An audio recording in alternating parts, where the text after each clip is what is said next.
Mouth hold.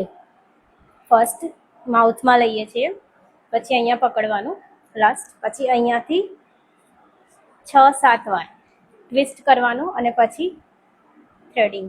આપણો ફેસને નહીં હલાવવાનો, ખાલી જે દોરો છે એને અને આ હાથની મૂવમેન્ટ છે એ થવી જોઈએ. ખ્યાલ આવ્યો? હા. લેવાનું છે થ્રેડ, એને બંને સાઈડથી એક નોટ, એક ગાંઠ વાળી દેવાની છે અહીંયા,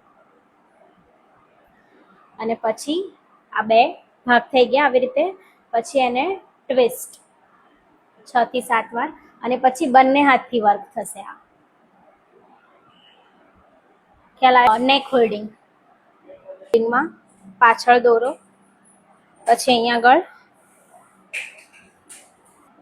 થયું, અહીંયા આગળ ગાંઠ કરી દીધી, પછી અહીંયાથી ટ્વિસ્ટ અને પછી થ્રેડ. આ કઈ છે? હા, કઈ છે?